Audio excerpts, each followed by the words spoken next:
Hello दोस्तों, आज हम द्विविमीय निर्देशांक तल में लिखे किसी बिंदु के निर्देशांक से इन जानकारियों को प्राप्त करेंगे कि भुज कितना होता है, कोटि कितना होता है, एक्स एक्सिस से लंब दूरी कैसे जान पाएँ, वाई एक्सिस से लंब दूरी कैसे जान पाएँ। जैसे मैंने इस निर्देशांक तल में लिखे बिंदु एक निर्देशांक को 2,3 बताया, ठीक है।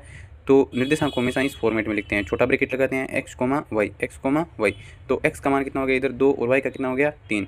इसका मतलब क्या है, देखो एक्स निर्देशांक का मतलब होता है जो वाई एक्सिस से लंब दूरी होता है ना, वो एक्स निर्देशांक होता है, ठीक है। और जो एक्स एक्सिस से लंब दूरी, ये जो मैंने ठोस लाइन खींच रखी है ना, ये गहरी लाइन, तो ये बताती है आपको एक्स एक्सिस से लंब दूरी यानी वाई निर्देशांक कितना होगा 3। तो सबसे पहले लिखेंगे भुज क्या है। भुज होता है अपने एक्स का मान, ठीक है। तो एक्स का मान कितना है इधर 2, तो भुज हो गया आपका 2। और कोटि कितना हो गया वाई निर्देशांक, तो कितना हो गया 3। अब देखिए एक्स एक्सिस से लंब दूरी मैंने क्या बताया था आपको, वाई निर्देशांक, तो वाई निर्देशांक कितना है इधर 3।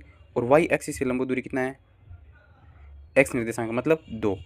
अब कई बार क्या आपको निर्देशांक, जैसे मैंने बोल दिया कि बिंदु पी का निर्देशांक है -2,3। तो अब यहाँ पे आपको बताना है कि वाई एक्सिस से लंब दूरी कितनी है। तो दूरी हमेशा धनात्मक होती है, तो यहाँ पे वाई एक्सिस से लंब दूरी का मतलब है एक्स निर्देशांक, लेकिन लिखा कितना है -2। तो आप दूरी अगर लिखोगे वाई एक्सिस से लंब दूरी एक्स निर्देशांक होता है, तो लिखोगे तो आप सीधा 2 लिखोगे, 2 इकाई, क्योंकि दूरी कभी ऋणात्मक नहीं होती, इसलिए हम यहाँ पे माइनस साइन को छोड़ देंगे और सीधा लिख देंगे 2 इकाई।